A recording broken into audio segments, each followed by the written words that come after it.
명랑 시사 이승원입니다.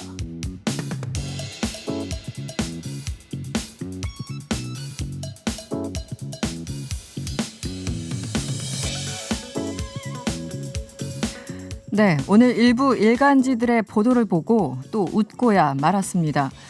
윤석열 총장이 아침 몇 시에 진돗개와 산책을 했고 또 몇 마리의 반려동물들을 키우고 있으며 또 이 반려동물들은 과거에 어떤 사연으로 만나게 됐는지까지 아주 구체적으로 나열하고 있습니다.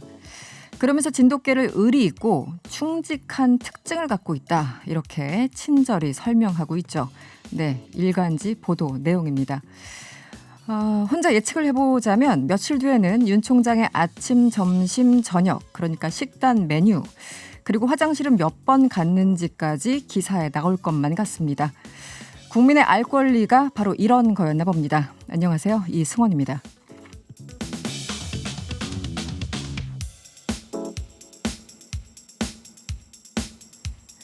네, 뉴스 로킥에서는요. 오늘을 뜨겁게 달군 이슈들 준비되어 있고요. 명랑 인터뷰에서는 현장에서 근무 중인 역학조사관과 또 감염내과 전문의 연결해서 코로나19 관련 소식 짚어보도록 하겠습니다.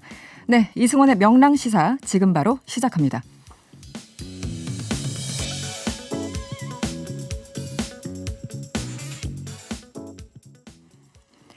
네, 어제였습니다. 작가 654명이 검찰 권력 해체와 윤석열 총장의 사퇴를 촉구하는 성명을 발표했습니다.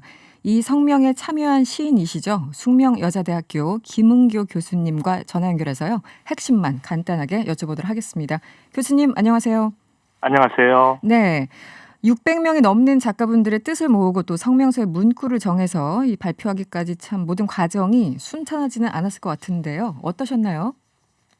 네, 이 건강한 민주사회를 위해서 작가로서 비판하는 것은 당연한데요. 네. 이번 성명서를 토의하는 과정에서 찬성과 반대 등 여러 논의가 있었습니다. 네. 가령 중대재해법 실시에 게으른 민주당의 반개혁적 요소를 비판하거나 문재인 대통령을 비판하는 작가들도 있었어요. 네네. 그러니까 소위 어용 작가들은 아니지요. 네. 언제 처음 의견을 교류하기 시작을 하셨고 또 이제 발표해야 하는 왜 이렇게까지 성명을 발표해야 한다 이렇게 결론을 내리셨는지도 궁금합니다. 한 10일 전부터 대화를 나눴어요. 네네. 그래서 이제 다양한 표현 방식에 다양한 차이가 있고 이제 입장이 다르니까. 네. 근데 이제 공수처를 설립해야 되고 검찰 개혁은 해야 된다는 것은 한 뜻이었어요. 그래서 네. 이게 이제 개별 작가들이 단독자로서 654명이 성명서를 냈는데요. 16일 저녁에 메일을 돌려서 17일 오전에 발표했으니까 하루 저녁 만에 서명을 받은 거죠. 네. 그래서 이제 이후에 몰라서 못했다. 왜 시간을 충분히 안 했냐. 근데 오전에 이제 일이 있었잖아요. 그래서 오전에 네. 발표해야 되기 때문에 그래서 참여를 많이 못했죠. 그래서 네네. 다시 이제 추가 발표를 하면 더 많은 분들이 참여할 수 있는데 지금 참여 못하신 분들이 같이 참여하고 싶다 이런 의견들을 많이 냅니다. 네. 그래서 저희들은 얼마 전 서울대 교수 10명이 9명의 이름을 내지 않고 성명서를 냈는데 그런 건 의미가 없죠. 네네. 작가들은 어용들이 아니라 자기 이름을 걸고 네. 숨기지 않고 블랙리스트에 들어가더라도 잘못된 것은 지적하고 비판하고 그래 왔습니다. 이름을 숨기고 성명서를 낸 적은 없습니다. 네. 그렇게 의견을 모으신 검찰 권력 해체를 촉구하는 작가 성명 어떤 의미가 담겨 있을까요? 그러니까 일제 식민지 시대 이후 검찰은 기소 독점권하고요. 네. 기소 독점권하고 영장 청구권을 독점하고 과도한 권력을 누려왔죠. 네. 그리고 이제 검찰은 자신들의 권력을 인정해준 독재 세력에는 파트너로서 아첨해왔다고 작가들은 봅니다. 그러니까 지금 검찰은 중립이나 독립을 말하기 전에 반성과 성찰을 먼저 해야 하는데 이 과도한 검찰 권력에 대한 제재는 공수처 설립이 아직 문제가 있지만 아직 0%죠. 지금 시작이니까 불가피하다고 본 것이죠. 네. 그래서 다만 공수처를 정권이 사용하면 위험하기에 시민이 견제할 수 있어야 한다고 봅니다. 그래서 공수처와 검찰개혁은 정권이 아닌 국민들이 주체가 되도록 그렇게 시스템이 되어야 되고요.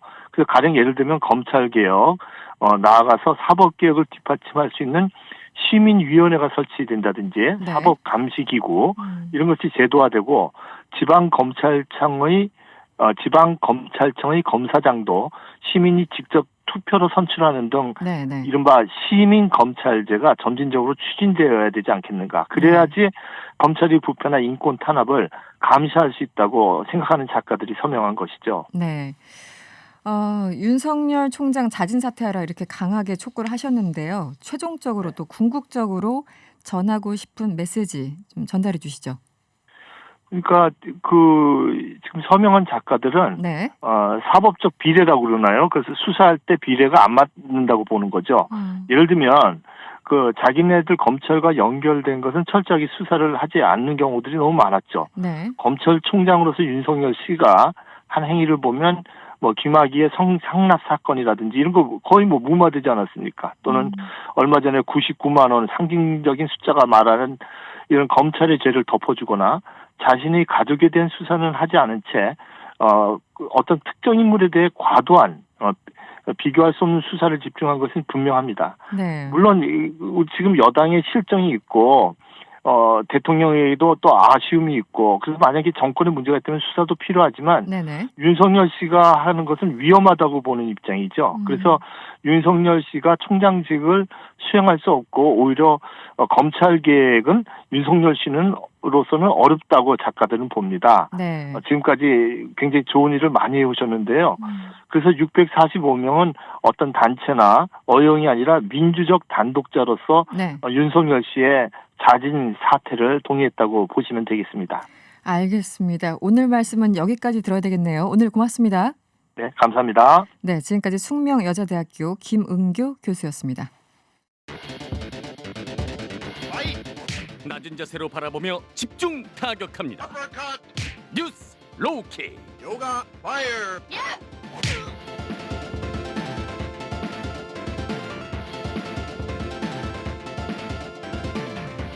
네, 낮은 자세로 바라봅니다. 뉴스 로우킥. 오늘 명랑 패널 두 분 나오셨어요. 헬마우스 임경빈 작가 그리고 오창석 평론가 어서 오세요. 네, 안녕하세요. 네, 지금 TBS 유튜브 채널에서 보이는 라디오로 함께하실 수 있습니다. 여러분의 의견 항상 기다리고 있죠. TBS 앱을 활용하셔도 좋고요. 짧은 문자 50원, 긴 문자 100원이 드는 샵 0951번으로 의견 많이 보내주세요. 오늘 첫 번째 이슈 주호영 원내대표 이름이 보이네요. 다시 한번 사퇴 카드를 던졌습니다. 그런데 바로 박수로 재신임이 됐다는 보도를 봤는데요. 어떤 일이 생긴 건가요? 헬마우스 씨? 네. 냉정하게 보면 이제 하나 말하는 걸 한 건데 이렇게 한마디로 네. 네, 매정하게. 네. 표면적으로는 이유가 이랬습니다. 이제 공수처법 그리고 네. 이제 사회적 참사 특위법이라든지 국정원법, 대북전단 살포금지법 이런 이제 쟁점 법안들의 네. 처리를 막지 못했다. 그리고 이제 그 과정에서 막는다고 필리버스터를 했는데 네. 필리버스터 자체가 네, 네. 별다른 주목을 받지 못했다. 뭐 이런 얘기들이 나왔었고요. 네. 결국에는 이제 조영 원내대표의 어떤 온건한 방식의 투쟁 방식이 잘못된 거 아니냐, 원내 전략을 애초에 잘못 짠 거 아니냐 이런 불만들이 좀 있었던 것 같습니다. 이제 네네. 뭐 하나씩 좀 꼼꼼히 따져보자면, 네네. 이를테면 필리버스터를 이제 전략으로 세웠을 때 공수처법에 대한 필리버스터가 3시간 만에 끝나버렸습니다. 네. 그래서 이제 완전히 이제 화제성을 일으키는데 실패를 했었고, 그 뒤에는 다른 법안들에 대한 필리버스터를 하는데 3개를 쪼개는 바람에 네. 막상 국민들 입장에서 볼 때는 지금 이제 채널을 틀어가지고 국회 방송 볼 때도 네. 지금 하고 있는 게 뭐에 대한 필리버스터인지를 알 수가 없는 상황이 만들어졌어요. 좀 그러다 헷갈리는- 보니까 이게 네. 결국 이제 뭐 전선이 쪼개지면서 네. 제대로 집중을 하지 못한 게 실패의 원인이 아니냐 이런 얘기가 좀 나오고 있는 상황이었던 거죠. 네. 오창석 평론가, 네. 주호영 원내대표 사퇴 카드 이번이 처음은 아니잖아요. 네, 사실 이제 국회 초에 있었죠. 이번 임기가 시작했을 때 상임위원장 배분을 둘러싸고 이제 사실은 첨예하게 갈등이 됐었습니다. 네. 포인트는 역시 법사위원장을 누가 가져가느냐 이 문제였는데, 민주당 입장에서는 법사위원장을 야당에게 넘겨줄 경우에 의도적인 목리를 부릴 가능성이 있다. 그렇게 해서 법사위원장만은 가져와야 된다는 입장이었고, 네. 국민의힘 측에서는 야당의 고유한 권한이었다. 이거는 이명박 정부 때부터 야당에게 우리도 넘겨줬으니까 사실은 야당의 권한이다라고 얘기를 하면서 첨예하게 싸우다가 결국은 안 하겠다. 이렇게 됐었죠. 그때 당시 당내 방발이 초선 의원 중심으로 굉장히 셌습니다. 네. 그래서 사실은 협의를 보려고 했으나 협의 받지 않고 네. 그대로 이제 더불어민주당이 이제 모두 가지고 있는 상황인데 이때 사퇴하라고 했었는데 당내에서 말렸었죠. 근데 여러 가지 이유가 있었지만은 가장 큰 이유는 역시 사퇴하면 후임 인선이 어려웠을 것이다. 뭐 여러 가지 대안이 이유들이- 없다. 네. 네, 대안이 네. 없었던 그 부분이 아주 컸던 거라고 볼 수가 있겠죠. 네. 그래서 산으로 가셨었죠 그때. 네, 네. 그야말로 이제 당이 산으로 가는 상황이 됐었는데. 절에 가셨죠. 근데 이제 길게 보면은 사실은 그 당시에 상임위원장을 다 넘겨준 게 6개월 뒤에 봤을 때는 국민의힘 입장에서는 굉장히 좀 어려운 상황이 됐어요. 뼈 아프게 됐죠. 예, 이 상임위 차원에서 조금씩 막아낼 수 있었던 가능성이 사실 애초에 차단돼 버렸던 네. 그런 문제도 결국은 여기서부터 출발한 거라고 볼 수 있는 거죠. 네, 그 당시도 일부 중진 의원들은 그래도 몇 개라도 좀 타협을 해서 받는 게 낫다라는 이제 의견 제시했는데 물론 이제 그분들은 주로 위원장으로 거론되는 분들이었다는 전언이 있었지만 근데 이제 제가 다양한 그 의견이- 오늘 상황을 하나만한 거였다라고 이야기할 수 있었던 게 뭐냐면 네. 이게 이제 정치권 용어로 하면 나 안 해거든요. 나 안 해. 네. 네. 나 안 해. 이 신공인데 이거를 우리 정치권에서 가장 잘 사용하는 분 중에 한 분이 국민의힘의 이제 김종인 비대위원장입니다. 아, 뭔가 좀 안 풀린다. 이거 네. 내가 좀 그립을 다시 한번 고쳐줄 필요가 있다 싶을 때 일단 네. 던지고 본단 말이죠.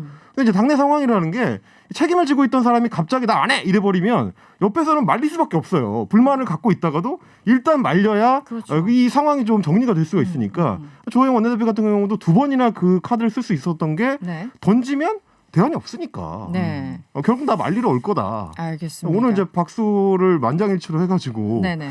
흐지부지 되지 않았습니까? 성공한 거죠 뭐. 어쨌든 당내 의견이 모아졌다.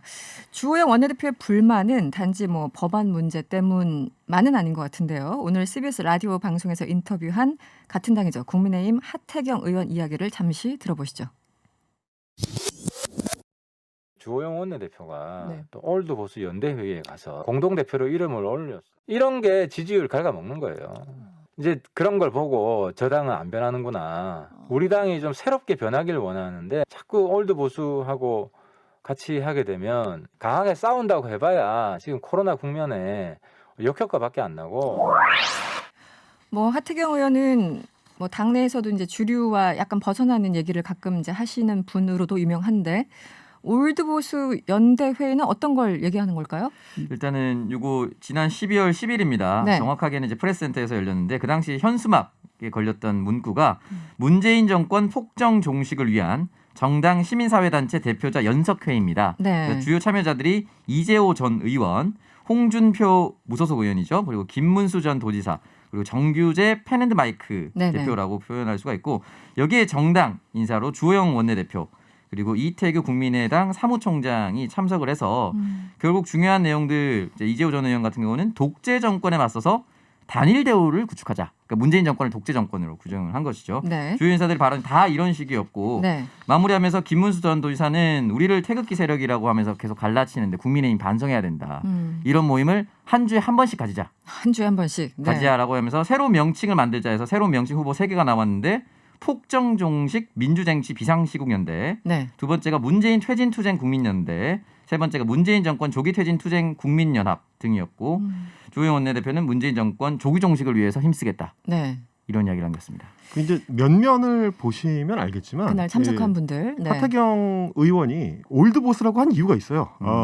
김문수 전 도지사, 홍준표 전 대표, 이재호 전 의원 누가 봐도 뉴는 아니지 않습니까? 이 뉴보스라고 하기는 좀 어려운 분들이고 네, 네. 그리고 저는 이제 주목하는 게 제가 또 유튜버 출신이다 보니까 네, 네. 정규재 펜앤마이크 대표인데 네. 이분이 이제 자신의 유튜브 채널 펜앤마이크라는 유튜브 채널이 있습니다. 거기서 이제 주로 하시는 이야기 중에 하나가 박근혜 탄핵 무효론이거든요. 네, 네. 그러니까 기존에 가지고 있던 인식 자체가 김종인 체제하고는 완전히 상반되는 정반대의 기조를 갖고 있기 때문에 그러다 보니까 원내대표가 거기에 참석하는 게 맞느냐 이런 비판이 나올 수밖에 없었던 거죠. 사실. 그래서 주호영 네. 원내대표는 그 홍준표 전 의원이랑 계속 현 의원이랑 악연인데 홍준표 의원이 SNS에 그런 이야기 남겼어요. 주호영 원내대표 당 대표 하고 싶어 하나 보다 이런 이야기를 남겼거든요. 네. 그래서 꼭 말씀드리고 싶은 게 양손에 떡 다지면 안 됩니다. 지금 올드보스 여기에 가서 네.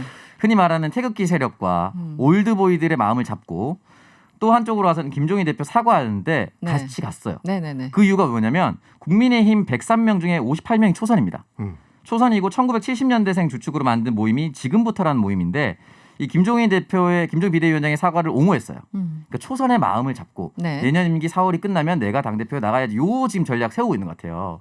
근데 이 요 전략이 너무 뻔히 보여서 저는 큰 반향을 못 일으킬 거다. 그 당을 정말 쇄신하고 싶으면 오히려 그냥 한쪽으로 딱 가서 쇄신하는 방향의 정책을 제시해야 됩니다. 이렇게 자리만 참석한다고 해서 본인의 입지가 구축되지는 않습니다. 지금 뭐 이러지도 못하고 저러지도 못하는 그런 상황이 아닌가 싶어요. 주호영 원내대표 같은 경우는. 왜냐하면 말씀하신 것처럼 김종인 위원장은 과거 정권에 대해서 사과한다. 그 얘기가 이제 나올 때 이미 소위 말하는 이 올드보스 연대 회의를 참석해서 그러면 김종인 위원장이 사과한다 그러는데 어떻게 되는 거지? 막 약간 분열. 네. 그런데 또 사과하는 현장에는 모습을 드러내서 아 이분이 내적 갈등이 심하신 분인가 네, 여러 가지 궁금했어요. 어떻게 보십니까? 그럼 위원장의 사과는 어떻게 되는 거예요? 이 양손의 떡이라는 게 그래서 이렇게 어렵습니다. 네. 오창석 평론가께서 말씀해 주셨지만 조호영 원내대표 같은 경우는 앞으로 자신을 위해 남겨진 시간 자체가 많지가 않아요. 기본적으로 지금 정기국회가 끝났기 때문에 네. 뭐 남은 법안 관련해서 쟁점 법안이라는 게 이제 중대기업처벌법 정도 남은 건데 그거에 이제 시간을 두고 논의를 하면 되는 거고 이제 사실상 국회 시간이 끝났거든요. 이제 선거의 시간으로 넘어갑니다. 네네. 선거의 시간으로 넘어가면 원내대표는 냉정히 말하면 할 일이 없어요. 김종인의 시간이거든요, 이제. 예, 네네. 그러다 보니까 아무래도 대구가 또 지역구기도 하고 네. 그래서 이제 올드보스들한테 가서 얼굴도 좀 비추고 내년 당대표 선거도 좀 준비를 해봐야 되겠다라는 생각인 것 같은데 네. 얼굴 비추는 거 말고 오창석 평론가 말씀해 주신 것처럼 좀 정책을 좀 더 가다듬어서 국민의힘을 새로운 방향으로 만들어가려는 의지를 보여주는 게 더 필요하지 않을까라고 네. 라디오에서 제가 외쳐봅니다. 알겠습니다. 주호영 원내대표 재신임 결정 뒤에 이런 얘기를 했습니다. 의원들과 상의해서 숫자에서는 밀리지만 민주당의 폭거를 효과적으로 알릴 방법에 대해서 지혜를 짜내겠다. 어쨌든 야당은 뭐 여당과 싸워서 이기는 게 나름의 또 생존 뭐 전략이기도 하고 당연한 건데 어떤 전술이 있을까요? 지금 야당 입장에서. 지금 사실은 굉장히 어려운 게 내년 재보궐선거를 앞두고 선거 체제로 이제 곧바로 들어설 텐데 네. 서울 같은 경우는 부동산 문제를 건드릴 수가 있습니다. 부동산의 그렇죠. 가격이 올라갔다. 그리고 공공임대주택 지금 늘려봤자 몇 년 뒤에 짓기 때문에 당장 내년부터 힘들 것이다. 이런 얘기를 해서 부동산 정책에 대해서 건드릴 수는 있는데 그렇다면 국민의힘이 짓고 나면 어떻게 바뀔 수 있느냐. 근데 사실 지금 또 바뀌기 힘들어요. 갑자기 대출 규제를 완화한다고 해서 서민들이 집을 갑자기 구할 수 있는 건 아니에요. 네네. 그리고 공공임대주택 똑같이 얘기해도 본인들의 말에 막혀 있어요. 왜냐하면 내년에 발표한다고 해서 내년에 착공이 되고 내년에 분양이 되는 게 아니거든요. 네네. 그렇기 때문에 대안을 제시하기가 참 쉽진 않습니다. 그래서 야당하기 참 힘든 것이 비판은 쉬운데 대안 정당이 되기는 어려운 거거든요. 그 부분을 짜내야 되고요. 부산은 더 어려워요. 본인 지역구 대구인데 부산으로 지금 가장 최대 이슈는 가덕신공항입니다. 가덕신공항. 네. 가덕신공항 하자고 하면 대구에서 욕먹고 하지 말자고 얘기를 하면 부산을 놓치고 네. 그러니까 이러지도 저러지도 못하는 상황이에요. 사실은 부산 선거는 묵인 방조하는 것이 본인한테 가장 편하거든요. 묵인 방조. 네, 네. 그렇기 때문에 차라리 묵인 방조하고 네. 부산 가덕신공항을 가져와야 된다라는 편을 들어주는 것이 현실적으로는 선거에 유리합니다. 선거로 봤을 때. 네. 알겠습니다. 다음 이슈로 넘어가 볼까요? 2011번님 문자 주셨네요. 국민의 삶에 도움이 되는 실질적인 일들을 해주셨으면 좋겠어요. 신임 받는 게 중요한 게 아닌데 점점점 이런 문자도 주셨습니다. 다음은 국토교통부로 넘어가 보죠. 김현미 장관 후임으로 지명된 변창흠 장관 후보자 과거 발언들이 항상 말을 조심하긴 해야 되는데 네. 과거 발언들이 논란이 되고 있어요. 헬마우스 씨 어떤 말들 때문인가요? 네. 네, 이 이제 LH 사장을 지금 하고 계셨는데 이제 네. 막 이제 그만뒀죠. 네. 그 전에는 이제 SH 공사 사장을 했고요. 회의 자리에서 했었던 얘기들이 좀 문제가 돼가지고 네. 이게 이제 제보를 통해서 드러났습니다. 몇 가지가 문제였는데 일단은 이제 SH 공사나 LH 공사에서 주력으로 삼고 있는 임대주택 거기 입주자들에 대한 인식이 좀 문제가 있는 거 아니냐라는 비판입니다. 네. 어떤 얘기를 했냐면 이제 아파트를 공급하면서 공동 식당을 운영한다든지 이제 공동 상점을 운영한다든지 또 공용 공간을 만들면 좋지 않겠냐라는 의견이 이제 회의석상에서 나오니까 네. 변 후보자가 이런 얘기를 했습니다. 운영할 사람에게 토지를 줘야 공유가 되는 것이라면서 밥을 가져다 놔도 생판 모르는 사람이면은 밥 먹기 싫어할 수도 있고 못 사는 사람들은 밥을 집에서 해 먹지 미쳤다고 사 먹냐 이런 식의 이제 이야기가 나왔습니다. 못 사는 사람들이 밥을 집에서 해 먹지 미쳤다고 사 먹느냐? 네. 그러니까 인식 이런 발언을 네. 자체의 문제일 수는 있는 것이 이제 발언의 이제 맥락은 그렇습니다. 발언의 맥락은 공용 주택이나 공용 주방이나 이런 거는 네. 프라이버시 같은 걸 생각했을 때 불편해하는 사람이 있을 수 있다. 제대로 운영하기 위해서는 여러 가지 고민이 필요하다라는 맥락의 이야기를 하고 싶었던 것 같은데 네. 그 말에 이제 어휘 선택이 네네.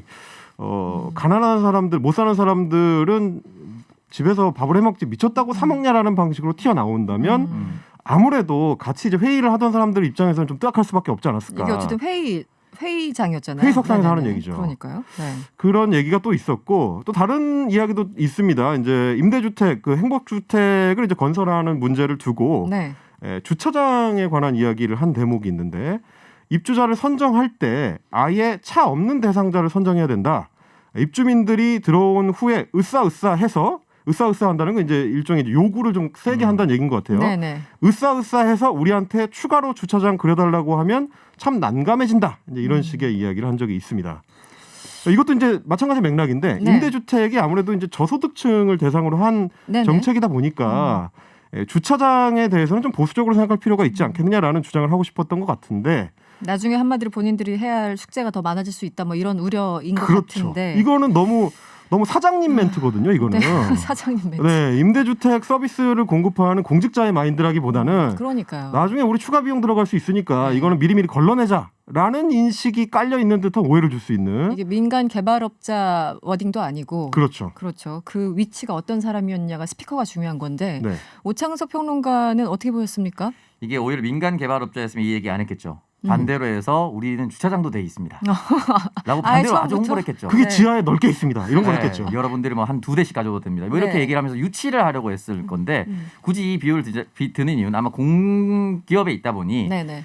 비용 절감에 대한 부분도 고려를 했을 수밖에 없는 상황인 것이죠. 그러나 표현은 네네. 이렇게 하는 것이 좀 아쉽다. 예전에 저는 공용주택 주방을 얘기하면서 생각이 드는 게 네. 육중한 밴드의 육중한 씨가 고시원에 네. 살았어요. 어. 고시원은 보통 이제 공용 냉장고를 쓰는데 네. 큰 맘 먹고 한 10,000원짜리 만두 4봉지 냉동만두를 냉동고에 넣어놨는데 잠깐 바깥에 나갔다 온 사이에 4봉지 중에 3봉지는 없어지고 한 봉지 안에 만두 4개가 들어있었대요. 정말요? 자기 거 네. 아닌데 먹은 거예요. 그래서 어. 고시원에 자기 방에 들어가서 내 만두 누가 먹었어? 가만두지 않을 거야 이렇게 얘기했었는데 네네. 약간 이런 부분에 대해서 네. 보안이나 네. 개인 사적인 물품에 대해서 손실이 있을 수 있다. 이 부분을 잘 관리해야 된다. 네. 이런 얘기를 했으면은 요거 안 먹었을 겁니다. 그런 얘기는 당연히 해야죠. 네. 근데 이런 부분이 아니라 야다르고 어다르지 않습니까? 그렇죠. 그래서 공용주택에 대한 폄하의 의도처럼 보일 수도 있고 어떤 사람들의 입장에서는 그렇기 때문에 이 부분에 대해서는 사실은 비판을 면키는 어렵습니다.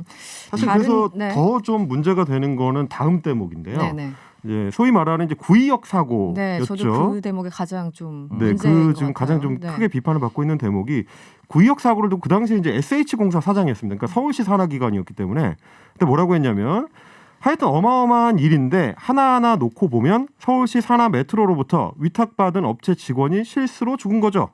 사실 아무것도 아닌데 걔만 조금만 신경을 썼으면 아무 일도 없는 것처럼 될 수 있었는데 이만큼 된 거잖아요. 라는 이야기를 한 적이 있습니다. 실수.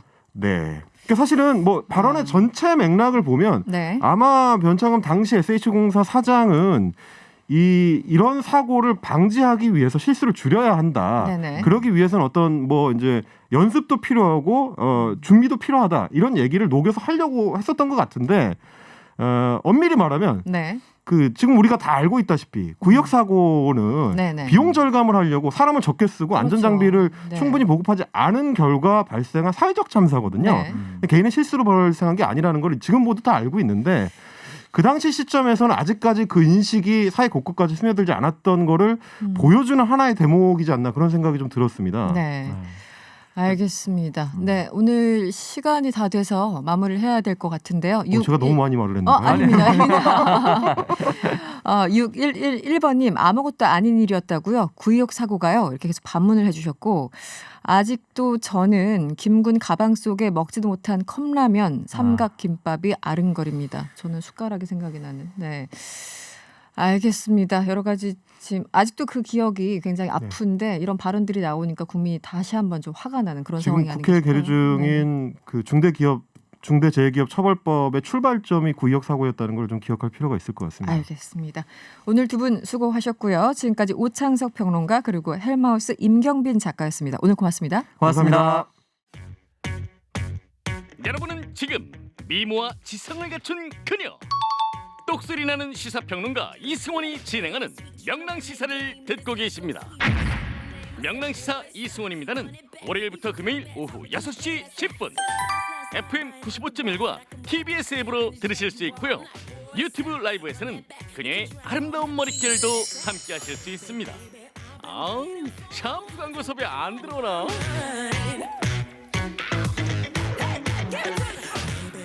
네, 여러분 놀라셨습니까? 네, 알려드릴 말씀이 있습니다. 서울시는 코로나19 확산을 차단하기 위해서 서울 시민 누구나 무료로 익명 검사가 가능한 임시 선별 검사소를 운영하고 있어요. 증상 유무와 관계가 없고요. 누구든지 가서 코로나 검사를 받으실 수 있습니다. 적극적으로 검사에 동참을 부탁드리고요. 가장 가까운 검사소 위치는 120 다산콜로 문의를 하시거나 포털 사이트 검색창을 통해서 빠르게 확인하실 수 있습니다.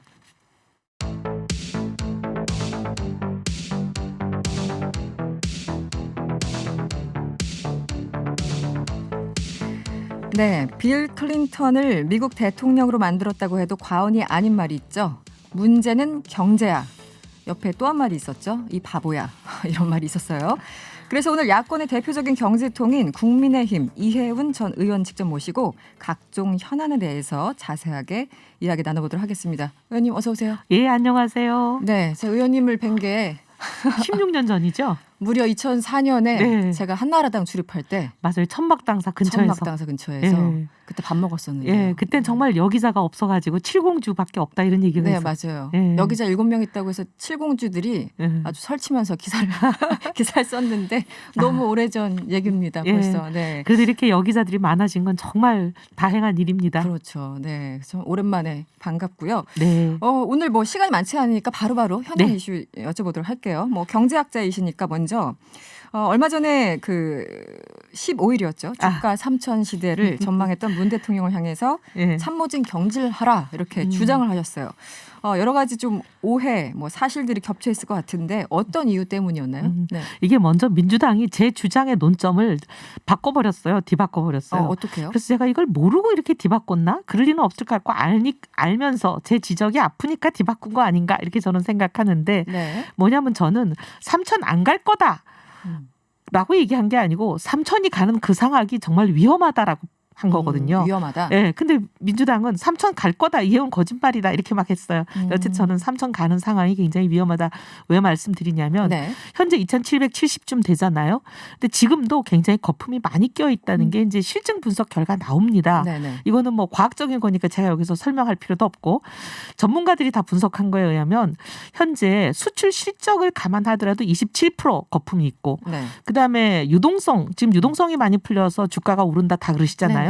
유동성까지 감안을 하더라도 15%는 거품이 있다는 거예요. 네네. 근데 이게 3천 가면 거품이 더 심해지겠죠.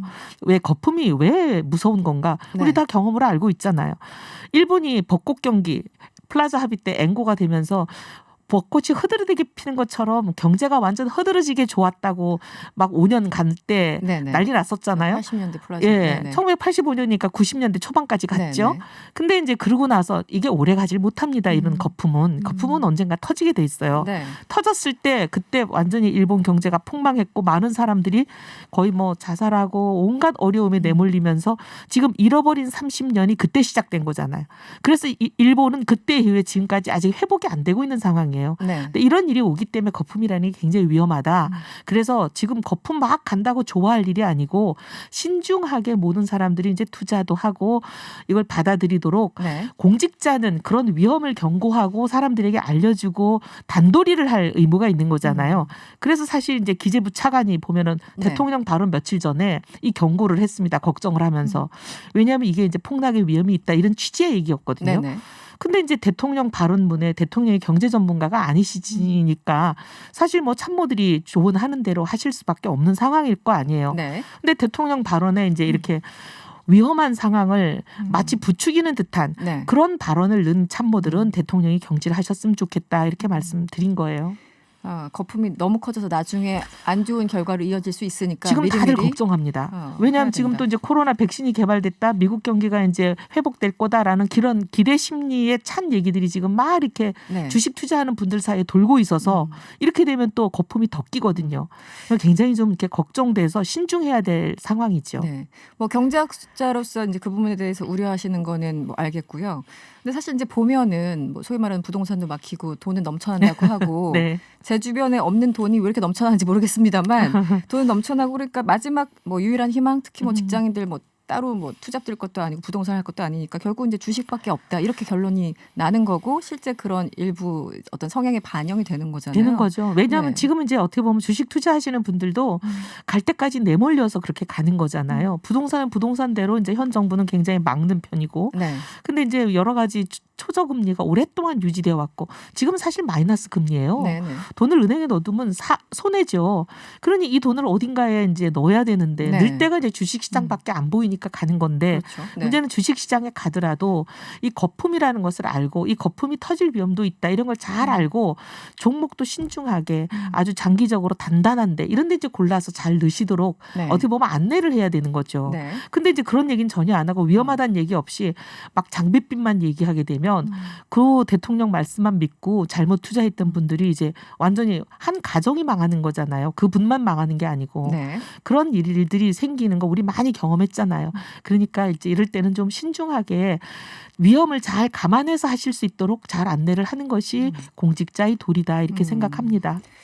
알겠습니다. 그리고 이제 주식 얘기를 해주셨고 부동산 얘기. 네. 사실은 100분한테 물어보면 100가지의 방법이 있는 것 같기도 하고 아무것도 없는 것 같기도 하고 예. 너무 어렵습니다. 일단 이해운 전 의원께서 보시기에 가장 큰 문제는 이거다. 공급이죠. 공급이다. 저는 문제는 아까 경제학 그러셨는데 비슷한 얘기를 하면 문제는 공급이에요.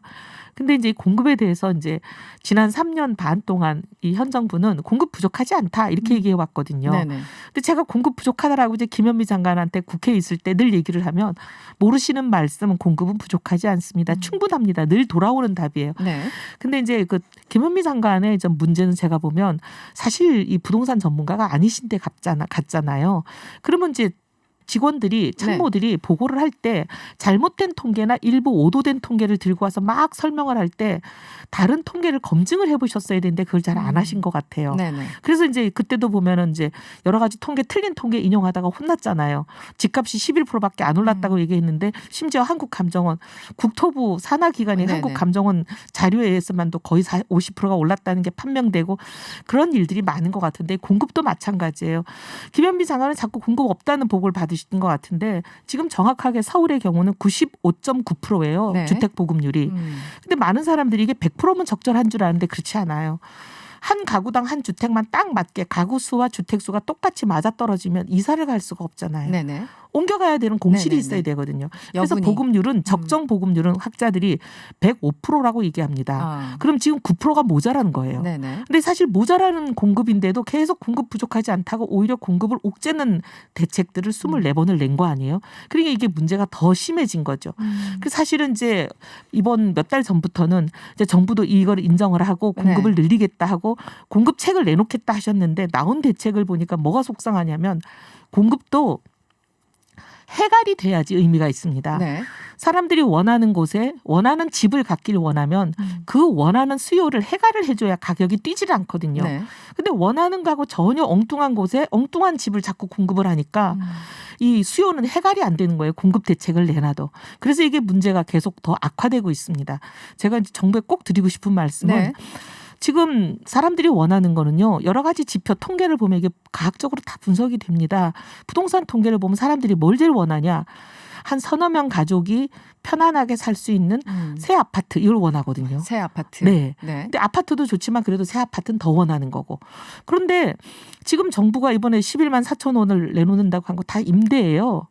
이게 사실 자기 집을 갖기 원하는 사람들에게는 이게 네. 수요가 충족이 안 되죠. 네. 그리고 이제 호텔 전세 기억하시겠지만 전부 다 원룸 치중되어 있는 대책이에요. 지금은 원룸은 워낙 공급이 많아가지고 한동안 공실이 많습니다.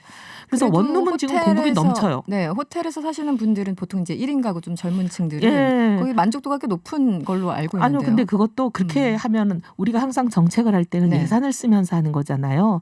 그거 이제 개조 비용이 얼마나 드는지 잘 아시지 않습니까? 호텔이라는 것은 사실 숙박 기능을 중심으로 한 곳인데 네. 집은 숙식 기능을 중심으로 해야 되거든요. 거기 조리나 부엌이나 온갖 시설들이 지금 없잖아요. 네. 그걸 갖춰줘야 되니까 개조 비용이 많이 들죠. 음.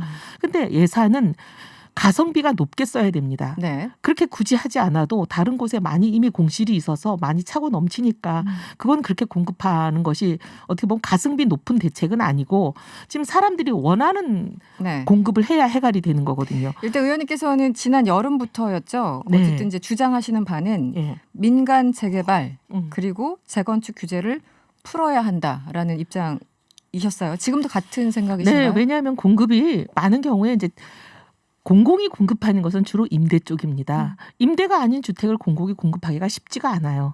그럼 주로 공급이 어디서 사람들이 원하는 곳에 원하는 공급이 나오냐? 그건 민간이 자기들이 알아서 자기들이 원하는 곳에 네. 공급하고 하는 거거든요. 그 민간의 영역을 과도하게 옥죄면서 박원순 시장 10년 동안에 393곳의 정비구역을 해제했습니다. 정비구역이라는 게 뭐냐? 헌집을 허물고 새 집을 짓는 거잖아요. 재개발, 재건축이라고 하면 좀 더 이해가 쉬우실 네네. 텐데. 근데 이제 우리가 1960년대, 70년대 산업화 시대에 낡고 노후화된 그때 공급됐던 대량 공급됐던 주택이 지금은 낡고 노후화돼서 유통기한이 끝난 집이잖아요. 네네. 그런 집은 허물어야 새 집을 짓는 거 아닙니까? 근데 이제 그것을 과도하게 정비 사업을 하지 못하게 막은 면이 있죠. 그래서 서울시 의회의 용역 보고서가 이건 제가 계산한 게 아니고 네. 26만 호가 그 행위 때문에 393곳의 정비구역 해제 때문에 26만 호 공급이 무산이 됐다라는 거거든요. 이 무산된 공급 때문에 오히려 값이 뛰는 면이 많기 때문에 네. 이것은 그냥 원하는 곳에 원하는 집을 짓겠다는 그 수요를 부당하게 가로막지 말고 법의 테두리 안에서는 허용을 해주라는 거예요. 네. 하나 지금 시간이 많진 않아서 네. 이 부분을 좀 질문을 드리고 싶었어요. 또 다른 질문인데 네. 지금 임대료 가지고 이제 코로나 때문에 경제 상황이 너무 안 안 좋은데 좋죠. 그럼 임대료는 비싸고 돈을 못 내고 그런데 또 건물 주인들은 나도 생계형이다. 나도 생계형이다 이렇게 주장하시는 분은 있고, 있고. 해서 민주당에서 이제 법안도 발의하고 하지 않습니까? 음. 이 재산권 사이에서 어떻게 균형을 어떻게 잡아야 될까요? 이게 사실은 정부가 어쨌든 국민 건강을 위한 일이긴 하지만 정부 조치에 네. 순응하느라고 생긴 일들이잖아요. 영업 시간이 제한되기도 하고 네. 규모가 제한되기도 하고 네. 심지어 아예 그냥 방역 때문에 문을 닫으라고 폐쇄 조치를 한 것도 있고 근데 정부 조치에 순응해서 피해를 보신 분들이기 때문에 저는 이거는 어떻게 보면 비정상적인 상황이잖아요. 네, 네. 그러니 이때는 정부도 분담을 해야 된다고 봅니다. 그래서 네. 정부도 분담을 해야 된다고 봅니다. 그래서 지금 독일이나 이런 나라도 보면 코로나 때문에 이제 영업이 피해를 보신 분들, 문 닫은 분들한테는 고정 비용의 90%까지 정부가 예산으로 지원하잖아요. 네네. 일본도 지금 그런 거고 다른 나라들도 지금 다 비슷한 상황이라 정부 조치 때문에 발생한 피해에 대해서는 정부도 일부 비용을 분담한다 이 원칙이거든요. 네. 그래서 저는 그렇게 하는 게 맞다고 봅니다. 세금 부분에서 좀 혜택을 주지 않습니까? 지금 정부가. 예, 네. 그게 상당히 좋은 제도인데 지금 그게 별로 잘 알려져 있지가 않고 별로 실행이 잘 안 되고 있어요. 네네. 그래서 저는 이 부분에 대해서 인센티브가 조금 더 올리는 것도 한번 고민을 해보고 제일 중요한 거는 네. 임대인들이 이 제도를 거의 모르더라고요. 제가 열심히 다니면서 우리 동네도 얘기를 해보면 그런 게 모르시냐고요? 있냐고 그래요. 어. 그래서 많이 알리고 네. 인센티브를 조금 더 주고 그래서 정부도 부담하고 임대인도 부담하고 그다음에 임차인들이 어떻게 보면 제일 어려운 분들이니까 거기는 좀 부담을 덜어드리고 알겠습니다. 의원님 30초 정도 남았는데요. 8895번님이 서울시장 나오시나요? 이렇게 질문 주셨어요. 네, 출마 선언을 출마 했습니다. 선언하셨죠? 네, 꼭 기억해 주시고 마지막에 네, 캠페인 모드로. 한편에 네. 무주택 부부들에게 대량으로 공급하는 네. 아주 착한 가격으로 땅값은 안 받고 건축비 플러스 알파 정도로 네. 저기 장기분할 납부 분양하는 거 제가 공약한 게 있거든요. 네. 꼭 찾아봐 주시고 많은 지지와 성원 부탁 올립니다. 알겠습니다. 오늘 나와주셔서 고맙습니다. 감사합니다. 네, 지금까지 이혜훈 전 의원이었고요. 저는 3부에서 뵙겠습니다. 이승원입니다. 이승원입니다. 명랑시사 이승원입니다. 이승원입니다. 명랑 이승원입니다. 이승원입니다. 명랑시사 이승원입니다. 명랑시사 이승원입니다. 명랑 명랑시사 이승원입니다. 명랑 이승원입니다. 명랑시사 이승원입니다. 네, 명랑시사 이승원입니다. 3부 문을 열었어요. 잠시 전해 들을 내용이 있습니다. 조사 전문기관이죠. 한국리서치에서 TBS 청취자분들을 모시고 좌담회를 진행합니다. 사전 질문을 통해서 조건에 부합하는 분들을 모집하는데요. 명랑시사 청취자분들 가운데 참여를 원하시는 분은 50원의 유료 문자 샵 0951번으로 신청해 주시기 바랍니다. 샵 0951번이요. 소정의 사례금도 지급된다고 하니까요. 관심 있는 분들의 많은 참여 기다립니다. 참여하셔서요. 명랑시사에 대해서 좋은 얘기 많이 해주세요.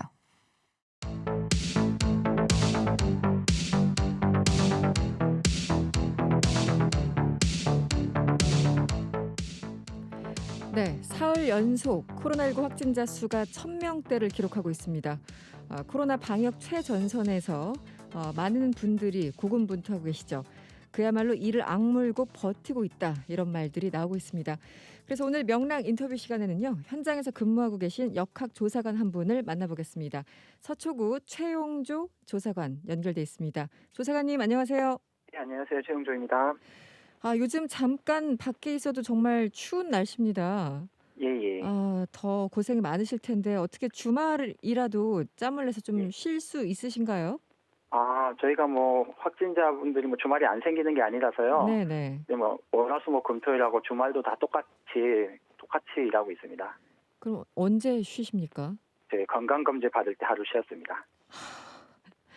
정말 그 정도군요. 네, 주말에도 못 쉬고 계속 일을 하고 계신데 예. 이제 사실은 이제 조사관님이시기 때문에 집에 쉬고 계셔도 마음은 또 계속 좀 불편하실 것 같다는 생각도 들고요. 집에 있어도 제가 제 전화로 계속 전화가 오고요. 그렇죠. 또 밤에도 확진자 생기면 제가 또 다시 확진자한테 밤에도 전화하고 그런 상황입니다. 네. 보통 한 사람 이 동선을 추적하는데 얼마 정도 시간이 걸리나요? 그게 사람에 따라 다른데요. 네네. 그 절차가 동선이 어디 갔는지를 먼저 파악을 해야 되거든요. 그렇죠. 네. 아침에 확진자가 이제 생겼다라는 말을 들으면 이제 확진자한테 저희가 전화를 해서 직접 만날 수는 없으니까요. 전화를 해서 네. 어디를 갔었는지 전부 다 조사를 해요. 네. 어느 장소에 갔었고 그 장소에서 예를 들면 식당에 갔었으면은 식당에서 몇 시부터 몇 시까지 갔었고 결제는 또 몇 시에 몇 분이 했는지 결제 시간도 저희가 파악을 하고 네. 그래서 같이 식사한 사람 이름 연락처 다 파악을 하고 이런 그 날짜별로 다 시간대별로 다 정리를 해서요. 네.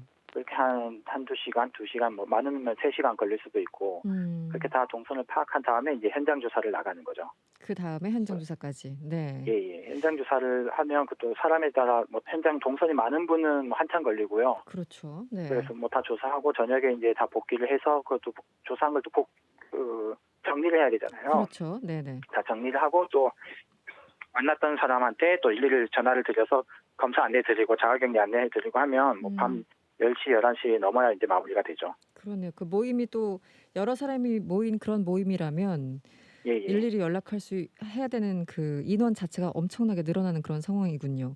그렇죠. 단체 여행객이나 그러면은 굉장히 많죠. 그렇죠. 그래서 이 확진자가 너무 이제 급증하다 보니까 이렇게 역학조사 이 전파 속도를 따라가기 힘들 정도다 이런 얘기가 많이 나옵니다. 요즘 특히 이 3차 유행 가운데 특별히 애로사항이 어떤 게 있을까요? 저희 확진자분이 좀 진술이 다를 때가 있어요. 어느 장소에 오전에 갔다고 했는데 날짜가 다를 수도 있고 시간 차이도 많이 날 수도 있고 저희가 그 동선을 일일이 확인을 해야 되거든요. 현장에서. 네네. 근데 그게 맞지 않을 때는 저희도 굉장히 당황스럽고 힘들 때가 많죠. 그게 약간 기억이 다 안 날 수도 있고요. 사실은 우리 살다 보면 몇 시에 그렇죠. 모였는지. 네, 그렇군요. 그게 사실 일주일 전에 내가 누구하고 어느 식당에 갔는지 기억하기가 쉽지는 않거든요. 그렇죠. 네. 오늘 안병용 의정부 시장이 이런 얘기를 합니다. 이 역학조사를 돕기 위해서 평소에 이 스마트폰에 혹은 스마트폰 아니더라도 일기를 쓰자 이렇게 제안을 하기도 했는데 어떻게 보십니까? 네. 그게 그렇게 해서 자기 동선을 다 기록해두면 나중에 역학조사할 때 그걸 말씀해 주시면 굉장히 빨리 될 수가 있겠죠. 네. 지금 당장 어떤 것들이 필요할까요? 조사관님 보시기에. 제가 볼 때 이 시스템은 굉장히 잘 갖춰져 있거든요. 저희가 네. 하루에 저희가 현장 뭐 구청 직원들도 다 자기 일처럼 생각하고 이거 적극적으로 도와주고 해가지고 네. 해외에서도 많이 외신에서도 여러 번 저희가 방영된 적이 있어요. 네네. 르몽드에서도 왔었고 뭐 미국 CNN, ABC 방송, 뭐 덴마크 방송사에도 왔었고 이제 인터뷰를 많이 했었는데 네. 이 해외에서 볼 때는 이게 되게 신기한가 봐요. 저희가 하나하나 이렇게 꼼꼼하게 다 조사를 하고 하는 게 시스템은 아무리 많이 발생을 하더라도 저희가 한 동시에 100여 군데를 동선을 동시에 조사를 할 수도 있거든요. 저희 군에서 자체적으로. 네네. 그런 역량을 갖추고 있어서 시스템적으로는 문제가 없는데 시민분들이 좀 시민의식을 많이 네. 지금부터 나 하나쯤이야라는 이런 생각을 하지 마시고 네. 나도 인해서 다른 사람을 다른 뭐 다른 가족이나 날 친한 사람들한테 다른 회사 동료한테 감염시킬 수 있다는 그런 생각을 좀 가지고 계셨으면 좋겠어요. 네. 실제로도 친목회를 통해서 감염되는 경우가 굉장히 많거든요. 그렇죠. 네. 평소에 안 만나는 사람들이 갑자기 오랜만에 만나서 식사를 같이 하자 그래가지고 그 식당에서 뭐 여러 명이 단체로 생기기도 하고 그리고 그 가족들까지 집에 가서 감염시키고 네. 평소에는 나는 괜찮겠지 하고 하다가 다 걸리고 나면 후회하시는 분들이 굉장히 많습니다. 네네. 그래서 당분간은 이 시민분들이 정말 나도 걸릴 수 있다라는 생각을 하시고 최대한 꼭 필수적인 활동 외에는 네. 좀 다른 활동을 상대해 주시는 게 가장 필요하다고 생각합니다. 알겠습니다. 오늘 말씀 고맙습니다. 네, 감사합니다. 네, 지금까지 서초구 최영조 역학조사관이었습니다. 네, 인터뷰 들으시고 문자를 보내주셨어요. 1684번님, 주말도 못 쉰다니 제발 이런 분들 생각해서라도 집에 좀 있읍시다. 이렇게 문자 주셨고요. 7894번님, 이분도 문자 자주 주시는 분이죠. 코로나 업무하시는 의료진, 역학조사관, 질병청 분들 늘 감사히 생각하고 있어요. 이렇게 문자 주셨고, 아이디가 와르르 님이 보내주신 문자, 제발 동선 거짓말만 하지 맙시다. 이렇게 얘기를 해주셨네요. 하루 확진자 1000명이 쏟아지는 지금 시점에 가장 힘든 분들이 바로 현장에 계신 바로 이분들일 것 같습니다. 이어서 계속 인터뷰를 이어갈게요. 역학조사관을 지내셨던 감염내과 전문의 신상엽 한국의학연구소 학술위원장 연결돼 있습니다. 위원장님 안녕하세요. 예, 안녕하세요. 네. 조금 전에 이 역학조사관의 이야기를 들어봤습니다. 위원장님도 조사관으로 근무를 하셨다고 들었는데요. 언제 계셨습니까? 저는 이제 역학조사관이 이제 1997년에 이제 첫 교육이 시작됐고요. 네. 저는 2003년도 사스 당시에 이제 역학조사관으로 일을 했습니다. 네. 그러셨군요. 네. 위원장님이 근무하던 당시와 현재를 좀 비교해 보시면 어떤가요? 제가 근무할 당시에 이제 역학조사관이 전국에 한 30명이 좀 안 됐고요. 네네. 그 이후에 신종플루 메르스를 거치면서도 뭐 한 50명 미만 숫자가 유지되다가 이제 메르스를 거치고 난 다음에 이제 숫자가 조금씩 늘었고요. 네. 올해 초에 이제 코로나19 초기 한 120여 명 정도, 그리고 최근에는 이제 좀 많이 좀 늘어난 걸로 알고 있습니다. 네. 지금 뭐 역학조사관님 쉬지도 못한다, 주말도 못 쉰다라고 말씀을 해주셨는데 실질적으로 한 분이 뭐 사람마다 좀 다릅니다만 평균적으로 이 조사 전담할 수 있는 인원 얼마나 됩니까? 역학조사관은요, 이렇게 환자를 쫓아다니는 사람이라기보다는 이제 감염병 유행 전체를 이제 관리하고 통제하는 야전 사령관이라고 보시면 됩니다. 네네. 그래서 유행이 발생한 그런 곳에 가장 위험한 곳에 가장 먼저 가서 위험한 사람과 그렇지 않은 사람을 구분해서 격리시키고 검사시키고 네. 위험한 장소와 그렇지 않은 장소를 구분해서 필요하면 폐쇄시키고 그런 걸 토대로 감염 경로 조사와 역학조사를 시키는 거거든요. 네네. 그래서 뭐 전담하는 일원이라기보다는 전체를 통제하고 관리하고 조사시키는 그런 굉장히 이제 핵심적인 그런 결정을 하는 일을 하는 게 주된 임무라고 볼 수 있겠습니다. 네. 지난주였나요? 이 문 대통령이 역학조사 좀 강화하라 이렇게 지시를 했고 또 경찰이나 군인 인력까지 추가 투입된다는 보도를 봤습니다. 이 해당 인력들은 어떤 업무를 주로 맡게 되는 건가요? 이제 경찰이나 군인 같은 이런 분들은 이제 역학조사 보조 인력입니다. 네. 근데 이 역학조사를 해보면 역학조사 보조 인력도 매우 부족하거든요. 네. 아까 이제 역학조사관님 지금 말씀하시지만 동선 관리 이런 거 하시잖아요. 근데 네. 사실 그런 거 세세한 것까지 다 하면 안 되고 이제 역학조사관은 또 다른 유행에 가서 또 결정을 내려야 되고요. 네. 역학조사관이 이런 조사가 필요해 그러면 이제 보조 인력분들이 또 달려붙어서 그런 것들도 같이 조사를 해주셔야지 이 역학조사가 빨리 진행이 되거든요. 네네. 그러면 그런 견지에서 역학조사 보조 인력이 부족하면 또 보조 인력 일까지 역학조사관이 해야 되기 때문에 이렇게 추가적으로 이렇게 좀 인력 보강이 되는 건 지금 굉장히 중요합니다. 네. 지금 뭐 말씀하신 것처럼 뭐 사흘 연속 확진자 수가 1,000명대를 기록하고 있는데 지금 이 인원도 많이 부족하다고 보십니까? 어떻게 보세요? 지금 뭐 중앙하고 지자체에 배정된 역학조사관이 한 500명 정도까지는 가능한데 지금 네. 한 반 정도 좀 넘게 채운 것 같아요. 근데 일단 이제 배정된 숫자라도 빨리 확충돼야 될 것 같고요. 네. 또 이제 이 역조사관들은 이 형사랑 비슷합니다. 그 베테랑 형사들이 많아야 이 빨리빨리 잘 대응하고 이제 네. 그럴 수 있는데 지금 역조사관들의 처우나 이런 또 계약직 신분 이런 것 때문에 오래 근무를 못 하고 있어서 네. 이제 이런 오래 근무해서 베테랑이 될 수 있는 그런 여건들도 좀 만들어져야 될 것 같습니다. 네. 알겠습니다. 그리고 이 문제 지금 3단계 격상 기준 올려야 되느냐 말아야 되느냐 여러 가지 논란들이 계속 이어지고 있는 것 같습니다. 어떻게 보십니까? 이 과거에 뭐 네. 1, 2차 대유행은 이제 위험 집단이나 장소 어느 정도 특정이 가능했기 때문에 네. 방역 당국에서 뭐 전수조사도 하고 뭐 역조사도 열심히 해서 이제 유행을 통제할 수 있는 부분들이 있었다 그러면 지금의 3차 대유행은 이제 수도권의 젊은 층을 중심으로 이제 조용한 전파가 이루어지고 이게 대유행을 이끌고 있습니다. 네네. 그래서 증상도 없고 이런 환자 본인도 자신이 코로나19에 걸렸는지를 모르는 사람들을 통해서 이 유행이 지속되고 있기 때문에 네. 결국은 이 코로나19의 유행은 방역 당국의 노력과 사회적 거리두기, 국민들의 사회적 거리두기 이 두 가지가 종합이 돼야 되는데 지금 방역 당국의 노력이 크게 이 통제가의 영향이 없는 상황이기 때문에 사회적 거리두기 어찌 보면 전적으로 의존을 해야 되는 그런 상황이거든요. 네.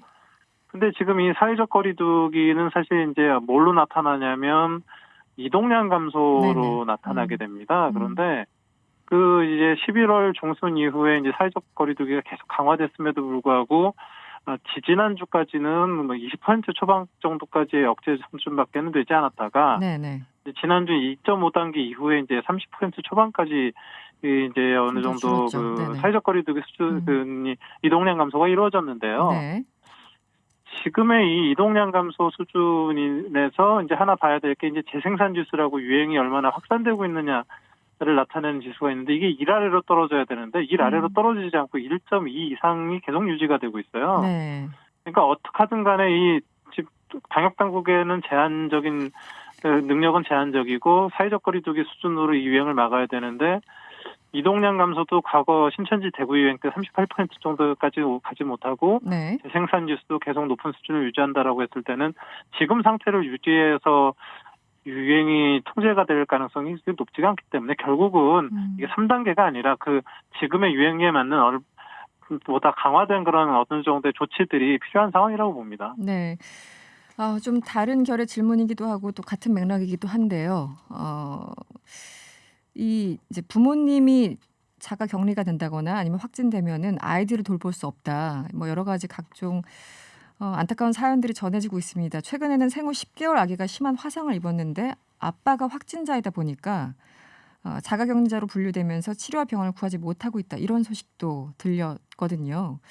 이 전반적으로 이제 다른 환자분들, 응급 환자분들에 대해서 돌볼 수 있는 시스템이 많이 부족한 게 아닌가 우려가 있습니다. 어떻게 보십니까? 뭐 일단은 지금 뭐 자가격리 중에 이제 응급 환자가 발생을 하게 되면 이제 확진자에 준해서 방호복을 입고 대응을 해서 이제 응급 그 실로 이제 이렇게 이제 응급 치료가 가능한 것으로 이제 이송을 해야 되는 것 같고요. 이제 뭐 이번 경우도 이제 그렇게 진행이 됐는데 네네. 실제적으로 이제 코로나19 유행 상황에서 사실 이제 코로나19로 인한 이제 응급 환자도 있고 아니면 일반 질환으로 인한 네네. 응급 환자들도 있거든요. 네네. 근데 이제 이게 이제 뭐 그냥 민간병원, 대학병원 이런 데서 이제 응급실에서 이런 환자들을 만나게 됐을 때 구분이 명확치가 않게 되면 이제 서로 간에 감염될 수 있는 그런 우려들이 있기 때문에 네. 최대한도로 이제 호흡기 질환이나 코로나19가 의심되는 사람들 같은 경우는 그런 사람들과 그렇지 않은 환자들이 이렇게 동선을 구분을 해서 진료가 이루어지고 이제 그런 진단과 치료 프로세스가 이루어질 수 있는 그런 것들 시스템들을 각 병원이 만들어야 될 것 같고요. 네. 그거에 맞춰서 이제 이송하는 그런 방역 당국에서도 그런 것들을 잘 체계를 잡아서 근데 환자가 의심되는 환자나 격리자나 확진자 중에 중환이 발생했을 때 그런 그 프로세스를 잘 따져서 다른 그 환자 진료에 문제가 생기지 않게 이제 만들어야 되는 그런 것들도 중요하다고 생각을 합니다. 네, 오늘은 여기까지 들어야 되겠습니다. 오늘 고맙습니다. 네, 고맙습니다. 네, 지금까지 신상엽 한국의학연구소 학술위원장이었습니다.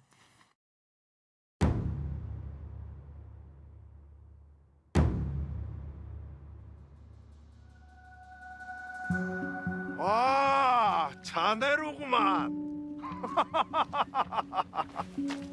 마침 잘 됐네. 흥이 떨어지던 차였는데. 자네가 내 운세 좀 봐주게라. 어찌?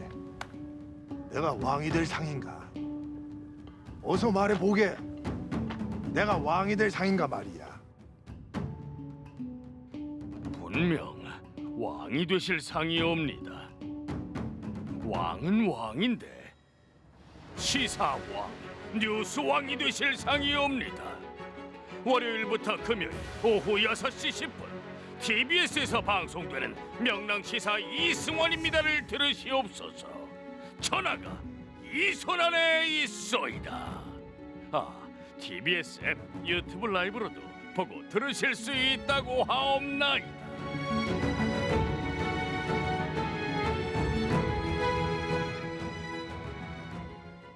네, 돈과 함께 하고픈 모든 분들을 위한 코너죠. 5분간 찾아갑니다. 주식계 요정 염블리 이베스트 투자증권 염승환 차장 만나봅니다. 차장님 안녕하세요.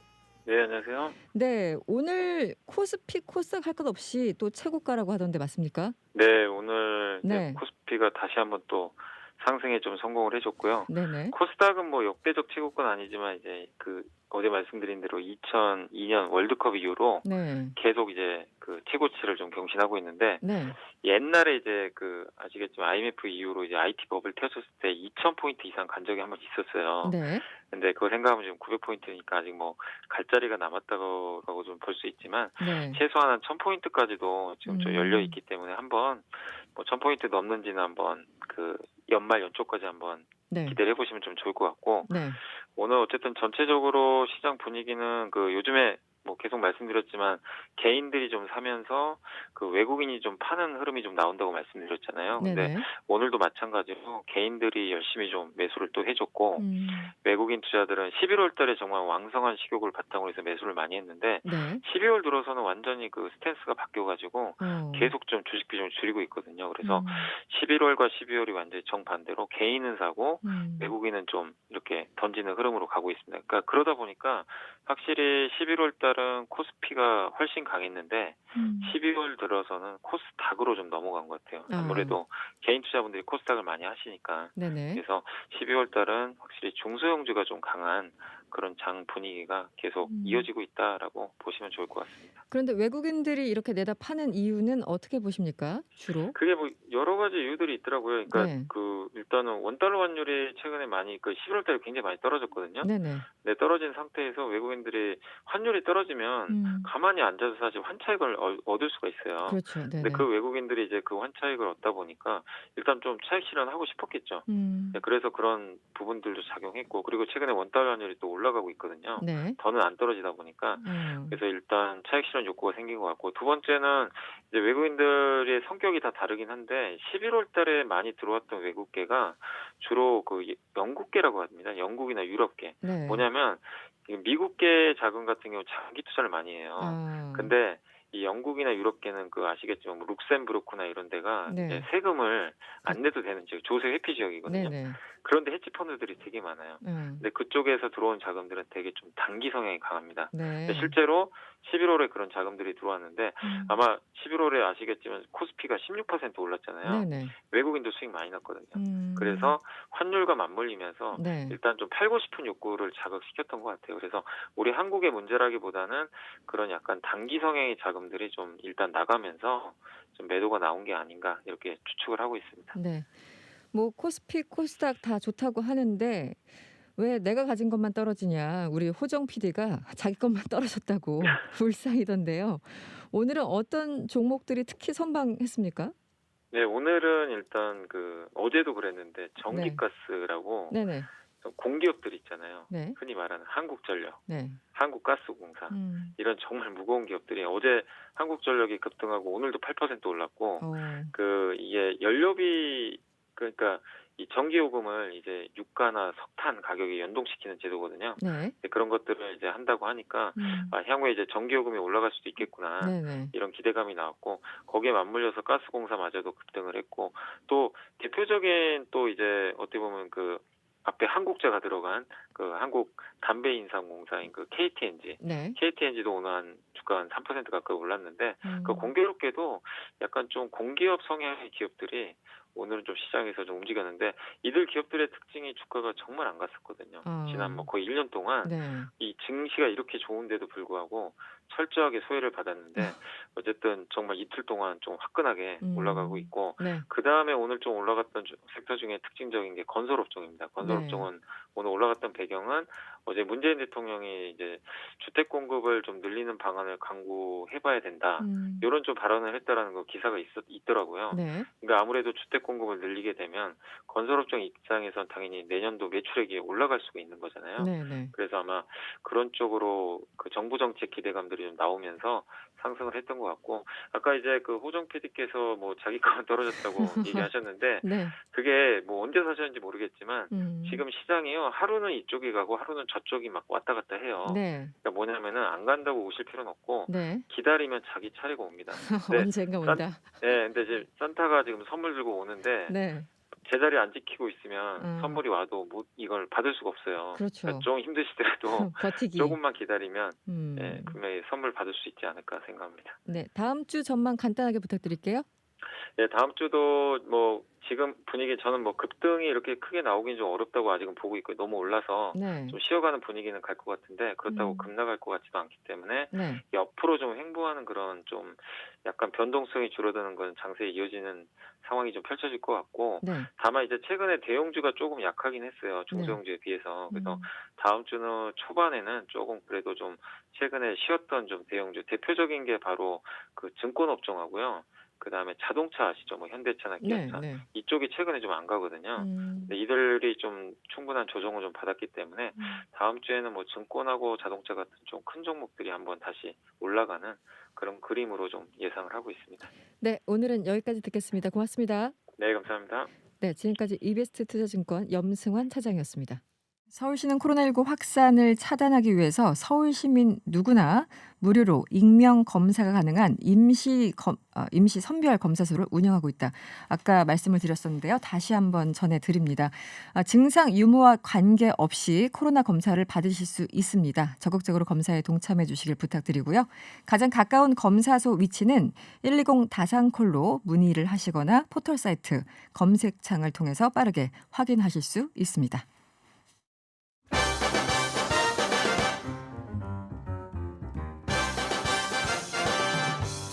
이승원의 우리는 그리고 세계는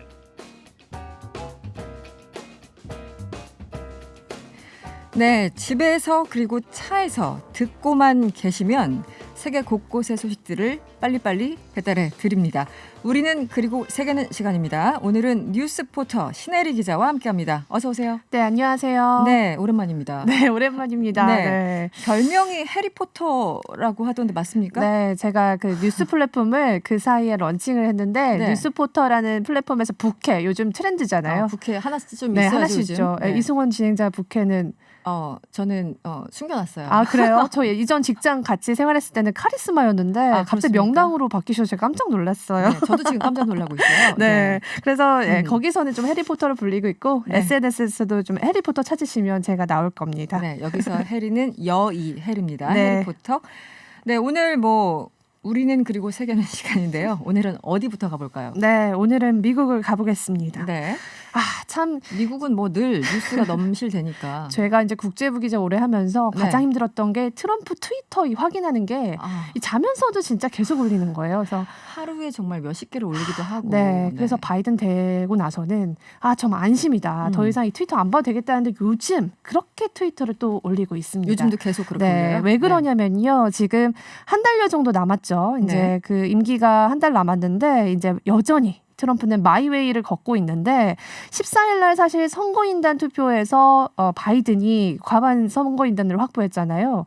사실상 이제 당선이 확정된 거다라고 볼 수가 있습니다. 네. 트럼프 대통령도 선거인단 투표에서 내가 지면 뭐 불복하겠다라는 신호를 줬는데 네. 지금 뭐 전혀 그 말은 기억이 안 나는 듯 다시 또 미국 대선 불복 소송을 이어가겠다라고 하고 있는데요. 네. 사실 이게 지금 상황이 조금 애매한 게 그동안 트럼프를 지지해왔던 공화당 소속 의원들도 조금씩 지금 등을 돌리고 있습니다. 네, 그렇죠. 가장 대표적인 게 이제 맥코넬 상원 대표인데 이 대표마저도 이제 그 트럼프를 좀 지지해주는 모양새를 보이다가 이번 선거인단 투표 결과 이후에 사실 불복 의사를 밝히면서 오히려 바이든한테 축하한다는 말을 건넸거든요. 네. 그날 이후에 바로 1시에 네. 새벽 1시에 트위터를 날렸습니다. 트럼프가 맥코넬을 향해서 공화당은 파이팅이 필요하다. 니네 좀 싸울 줄 알아야 한다라고 하면서 네. 이제 불복하고 있는 이런 운동에 동참하라고 이제 트위터를 날렸는데요. 네.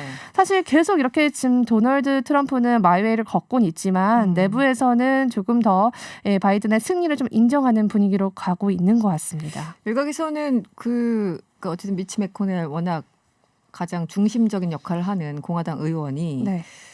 그렇게까지 얘기를 했으면은 출구 전략으로 네. 출구의 문을 열어준 건데 그때 싹 나가면 되는데 맞아요. 버틴 거잖아요 지금 네, 트럼프가. 그래서 계속 버티고 있는데 네, 모양새가 안 사실 좋습니다. 이게 이제 끝난 건 아닙니다. 선거인단이 이제 결국에는 의회로부터 승인을 받아야 되는데 네. 이게 1월 6일 날 이제 승인이 될지 관심사고요. 네. 네, 승인이 되면 1월 20일 날 이제 취임을 하게 됩니다. 바이든 당선인이. 근데 네. 지금 뭐 하원은 거의 다 민주당이 과반 이상을 차지하고 있어서 큰 이변이 없는 한 승인이 될 거라고 얘기를 하는데 네.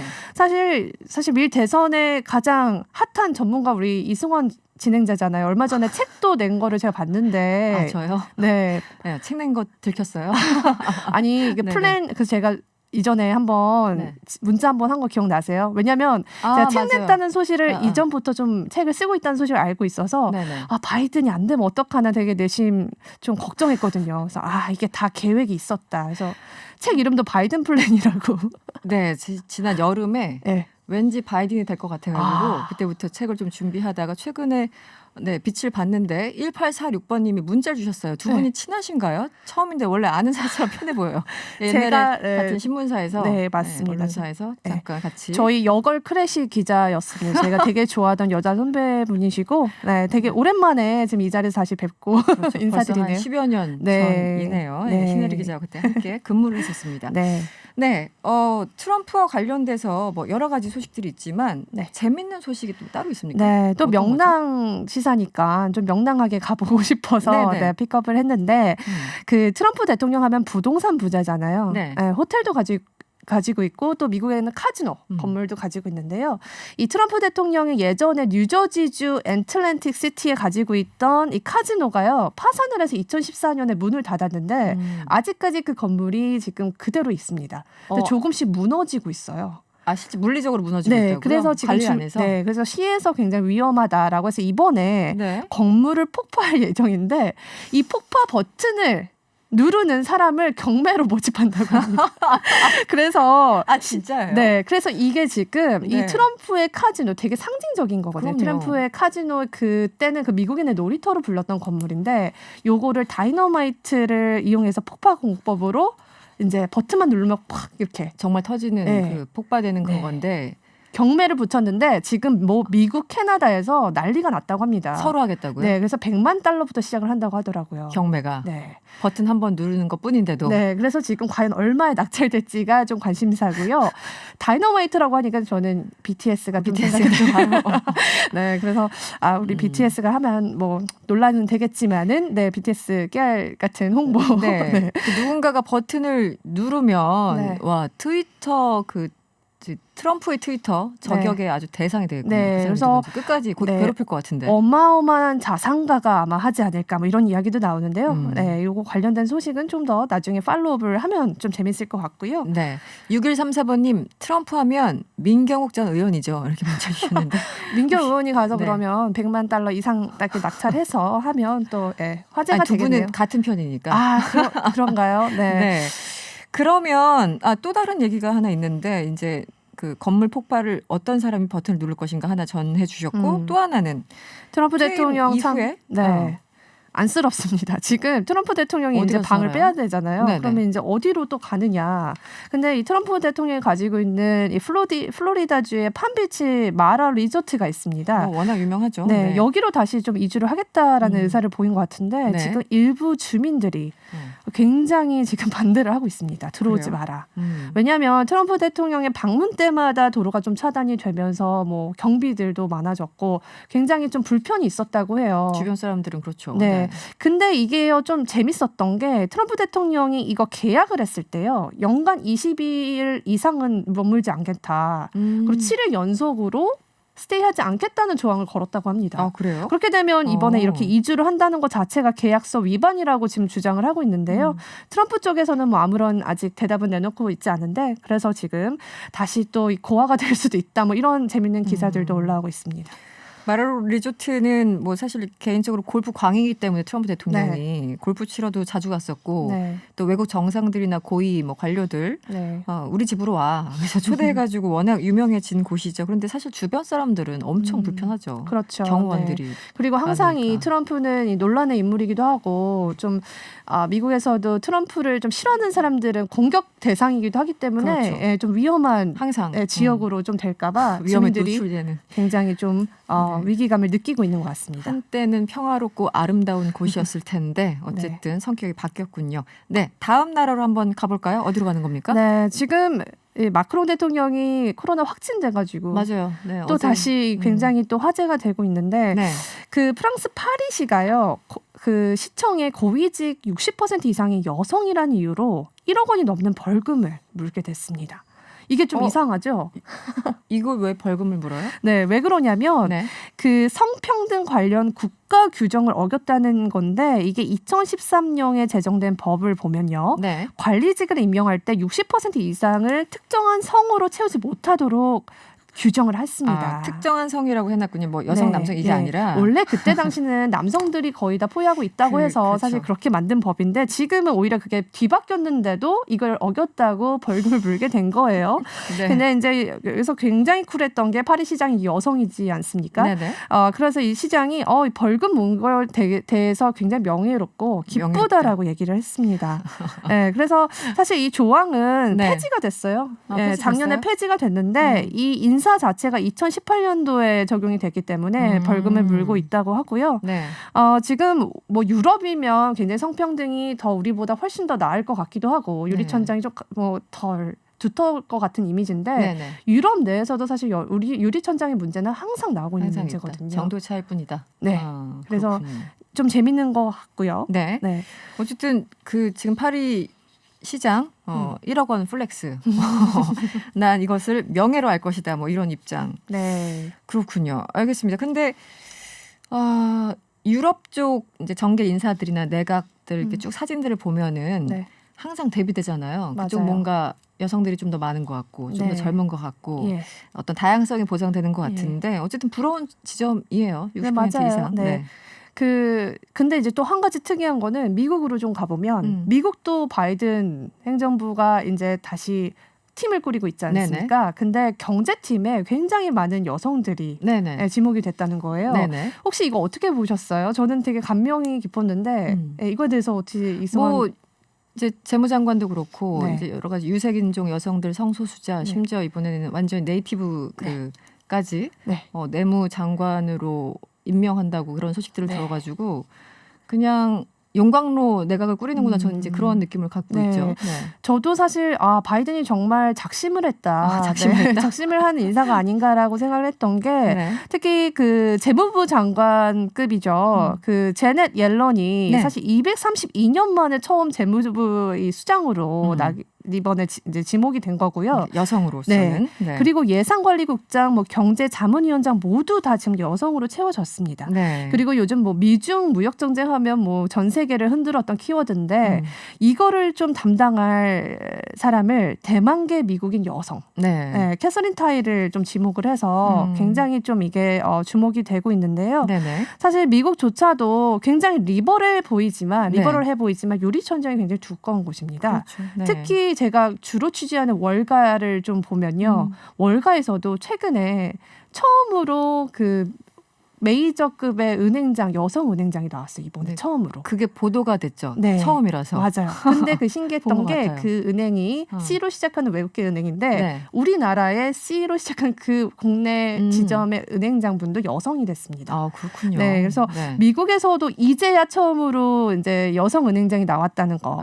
그리고 S&P 500이라고 해서 미국의 그냥 대기업으로 보시면 되는데요. 네네. 이번에 처음으로 모든 그 대기업의 이사진에 여성이 한 명 이상 있었다는 그런 소식도 있거든요. 네네. 그래서 미국이 이제야 좀 이렇게 바뀌는데 이게 바이든이 됐다라는 것 때문에 뭔가 의식해서 하는 흐름일까요? 어떻게 보세요?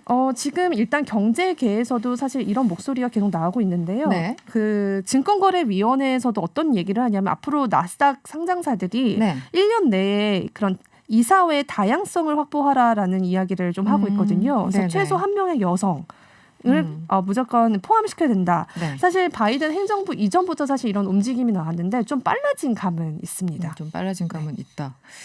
그렇습니다. 지금 뭐 백악관도 그렇고 많은 사람들이 여성으로 채워지고 있는데 아마 또 선거 기간에 지지한 사람들의 그런 걸 또 받겠죠. 유색인종들 혹은 여성들이 본인을 많이 지지했기 때문에 그 여론을 그대로 좀 반영해야 된다는 건 압박도 없지 않아 있었을 것 같기도 하고요. 맞습니다. 알겠습니다. 오늘 나라 세 곳을 가려고 했다가 오늘은 여기서 이만 두 곳을 가는 것으로 마무리를 해야 되겠습니다. 오늘 어떠셨어요? 좀 명랑하게 제가 사실 명랑의 아이콘이거든요. 기자로서는 아시겠지만 맞아요. 명랑하죠, 신혜 기자가. 명랑하게 좀 해드리고 싶었는데 오늘 처음 시간에서 약간 좀 긴장이 됐던 것 같습니다. 이슈가 또 이슈이니만큼. 알겠습니다. 오늘 고생 많으셨고요. 지금까지 뉴스포터 신혜리 기자였습니다. 고맙습니다. 네, 감사합니다.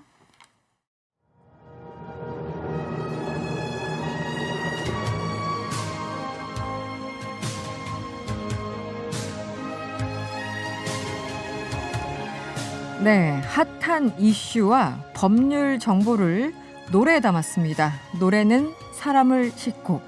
네, 이번 코너 금요일마다 찾아오는 코너인데요. 행복하게 마무리를 해주실 두 분 모셨습니다. 백성문 변호사, 신유진 변호사 어김없이 나와주셨어요. 어서 오세요. 네, 안녕하세요. 네, 여러분들 뵈니까 금요일이라는 게 실감이 납니다. 그렇죠. 네, 이제 좀 있으면 놀아도 될 것 같죠. 대환영. 나도 숨을 쉴 수 있다 막 이런 느낌.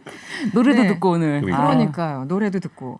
금요일인데 이제 사실 우리 어디 못 나가고 약속 다 취소되고 그렇죠. 소소한 재미가 요즘 뭔가요? 백성문 변호사. 저는 그냥 제가 와인을 좀 좋아하는 편이어서 와인. 어디 나가서는 못 먹고 근데 집에서 와인 하나 따놓고 뉴스를 보거나 아니면 드라마나 보던가 거의 그 옛날에 그 어머님들이 많이 하던 그런 거 하고 특별한 있습니다. 거 없이.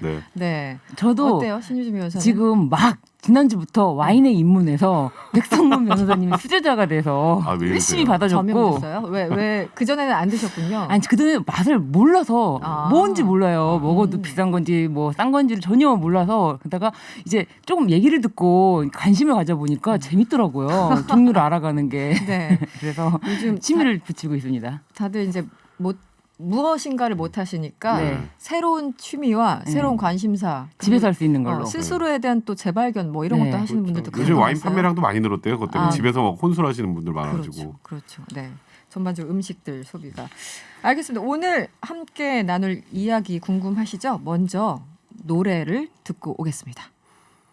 우리의 추억에 취해 독한 네 사랑에 취해 너의 전화번호를 누르게 돼 아마 받지 않겠지만 미안해 술이 문제야 문제 자꾸 너를 떠올리게 해 술이 문제야 문제 자꾸 네가 생각나게 해 정말 미친 듯이 보고 싶어 한 잔 정말 미친 듯이 그리워서 한 잔 두 잔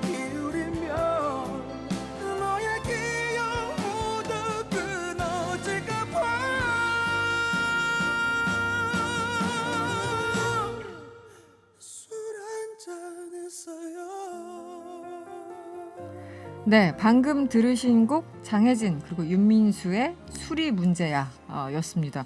사실은 저희가 좀 명랑하게 시작을 했습니다만 그렇죠. 오늘 다룰 이슈들은 좀 무거운 주제예요. 먼저 첫 번째 사건을 볼까요? 백규 여사님이 먼저 좀 전해 주시죠. 네, 또 굉장히 좀 많은 분들이 충격을 받았던 사건입니다. 지난 16일에 A 씨가 밤에 9시 10분 정도에 네. 제2순환고속도로 북항터널에서 김포 방면 2차로를 달리다가 그 앞에 경찰을 몰고 가시는 분이 한 분 계셨는데 뒤에서 이 경찰을 들이받아서 네. 영상 보신 분들 아시겠지만 굉장히 처참하게 차가 찌그러졌었어요. 네. 그래서 일단은 출동한 소방대원들이 이제 불까지 날 정도였으니까요. 불 끄고 운전자를 구조하려고 했는데 결국 안타깝게도 그 경차에 타고 있던 그 B 씨는 사망을 했는데요. 네. 이제 현행범으로 체포해서 혈중 알코올 농도를 이제 검사해 보니까 우리 요즘 면허 취소가 0.08이죠. 좀 낮아졌습니다. 0.08 이상이라는 게 확인이 됐고요. 네. 정말 더 화나고 좀 그랬던 건 이 가해자가 41세 회사원인데요. 회식을 하고 요즘에 코로나 때문에 회식도 하지 말라고 하잖아요. 네, 네, 네. 회식을 하고 술을 그렇게 많이 먹고 그냥 운전대를 잡아서 운전한 거고요. 또 더 좀 안타까운 건 네. 술을 먹었더라도 사고가 나서 브레이크만 제대로 밟았어도 이렇게 사고가 커지진 않습니다. 네, 네, 네. 근데 원래 우리가 교통사고 나면 쾅 하는 순간 본능적으로 브레이크를 밟기 때문에 그렇죠. 스키드 마크라고 하죠. 타이어 자국이 나잖아요. 스키드 마크 없습니다. 그러니까 의미는? 만취해서 완전히 거의 잠이 든 상태로 180km 넘는 속도로 운전을 하다가 앞차를 들이받아서 이런 사고가 났던 겁니다.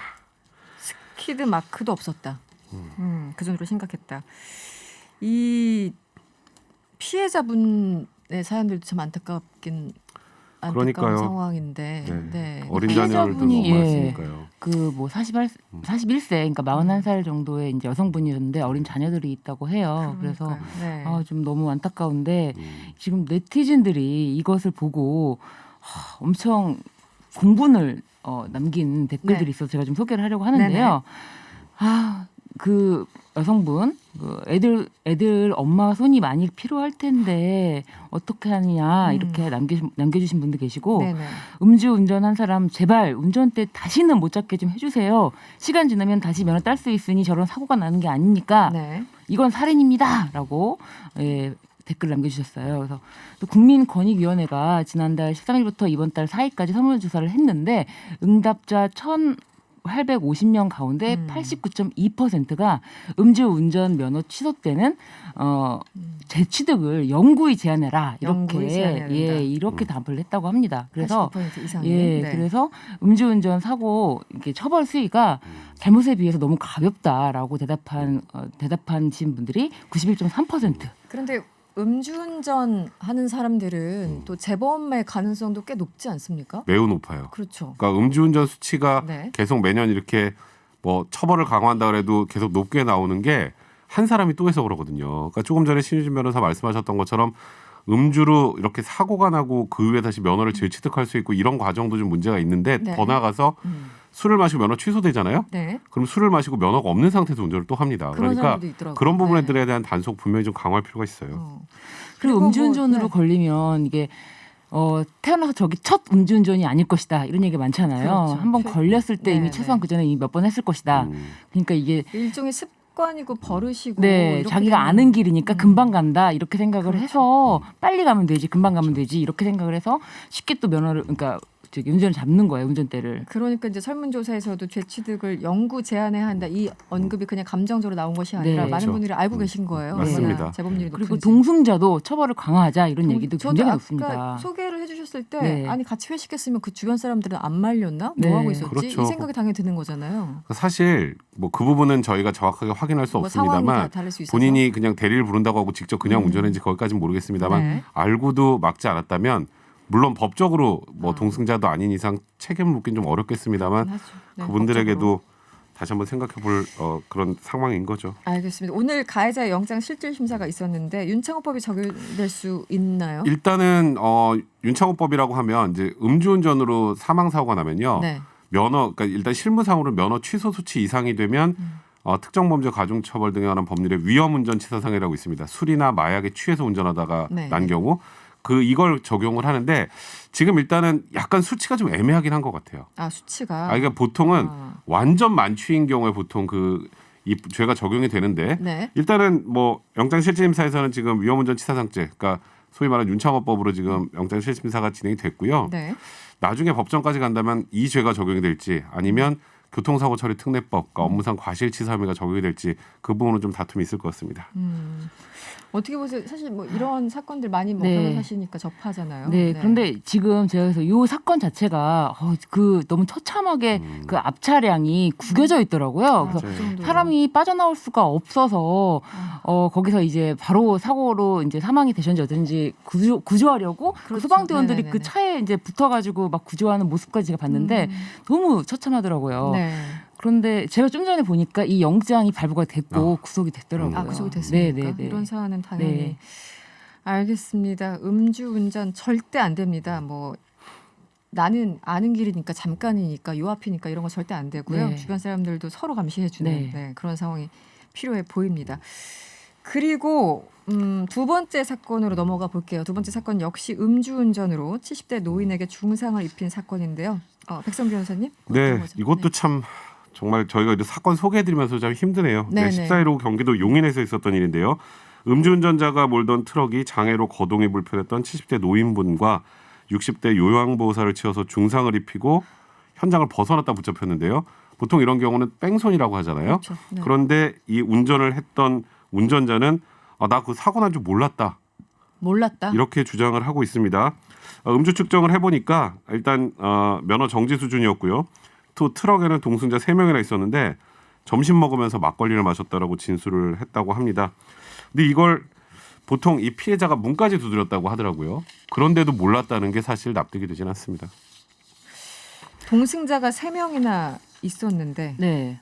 와 이거는 전혀 이해가 안 가는데요. 근데 제가 그래서 이 영상을 몇 번이나 돌려서 봤거든요. 네네네. 도대체 어떤 상황이었길래 네네. 몰랐다는 말을 하는 건지 그러니까. 트럭이어서 굉장히 큰 트럭이었나? 그래서 영상을 보니까 트럭이 그렇게 큰 트럭이 아니고 이 지금 60대 요양보호사분이 먼저 이렇게 치여갖고 넘어집니다. 넘어지면서 옆에 있던 돌보고 계시던 그 70대 그 할머니가 같이 넘어지는 거예요. 근데 요양보호사님 먼저 일어나시는 과정에서 그 아직 못 일어나신 70대 할머니를 트럭 뒤 꽁무니 다시 치는 거예요. 그러니까 뒤 트럭에서 그 과정에서 막 치고 네네네. 그리고 막 쫓아가면서 막 문을 두들겼거든요.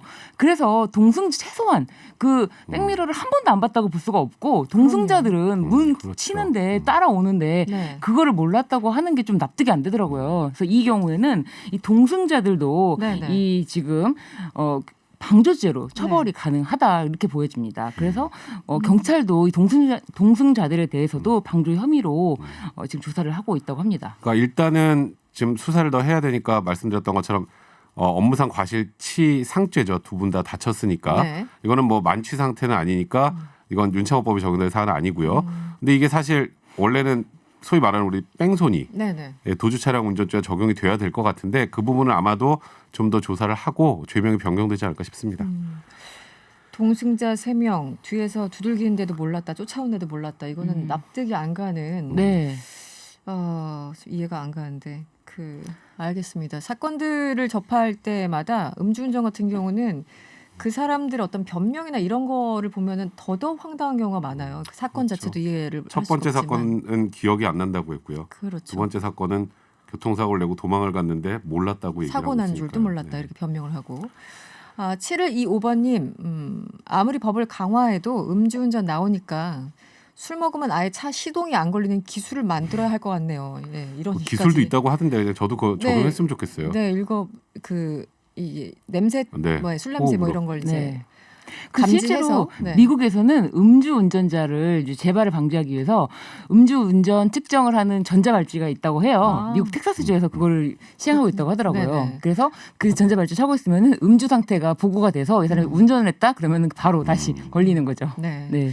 6582번님 음주운전자는 처벌도 강화하고 영원히 면허 취득도 못하게 하고 마지막 이 문장이 중요합니다. 차량도 압수해야 합니다. 아주 강력하게 문자 주셨고요. 강디호님 이 사건 영상 봤습니다. 열불이 납니다. 이렇게 문자 주셨어요.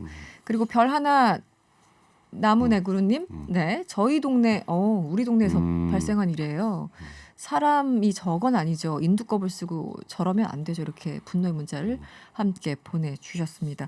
네, 오늘 사실은 상쾌하게 좀 시작을 음악을 틀었는데 네, 사건들은 너무 안타깝고 그러니까요. 화나고 이런 얘기를 전해드리게 돼서 좀 죄송합니다. 마지막으로 절대 음주운전 하지 말자 이런 의미로 네. 두 분 음악을 좋아하시는 두 분한테 추천곡을 하나씩 부탁을 드렸어요. 먼저 백성문 변호사는 어떤 음악을 저는 아주 심플하게 럼블핏이 하지 마. 이제 제발 좀 음주운전 좀 제발 하지 마. 그래서 네, 하지 마입니다. 럼블핏이고 신유진 변호사는 추천곡이 어떤 거? 네, 저는 지난주에 그 백성 변호사님이 라우브의 리포겟을 신청하셨거든요. 맞아요. 굉장히 고품격 신청을 하시길래 제가 처음에 이 사연을 들었을 때는 베이비복스의 도로 위의 킬러다라고 딱 했다가 아니야 정신 차려 고품격으로 선정을 해야 돼. 맞춰야 돼. 이렇게. 격을 맞춰야 돼. 그래가지고 이 술 취한 여자를 남자가 못 나가게 하는 그런 이제 노래가 있어요. 둘이 대화하듯이 하는 노래인데 근데 이제 베이비라는 말이 우리나라 말로 아기라는 말도 있고 뭐 사랑하는 사람이 부를 수도 있지만 새끼라는 이제 동물의 그 새끼라고 할 수도 있잖아요. 그래서 베이비 It's cold outside라는 제목이 있습니다. 그래서 술 취한 여자가 나가려고 하니까 베이비 It's cold outside. 춥다. 나가지 말라. 네, 그렇게 말리는 거죠. 네. 싸우는 겁니까? 그 노래 가사를 보면은. 네. 저번 주 우리가 아마 신유진 변호사님 음악을 틀어드렸죠. 그러니까 이번에 공평하게 또 딱 제목도 깔끔해요. 하지 마. 하지 말라는 거죠. 네, 맞습니다. 그래서 오늘 끝곡은 고심 끝에 백성 변호사가 얘기한 럼블핏이 하지 마를 듣도록 하겠습니다. 네, 오늘 고맙습니다. 네, 고맙습니다. 네, 지금까지 백성문 변호사, 신유진 변호사였고요. 음악 들으시면서 저도 인사를 드려야 될 것 같습니다. 저는 다음 주 월요일 저녁 6시 10분에 찾아오겠습니다. 편안한 저녁 되시고요. 지금까지 명랑시사 이승원이었습니다.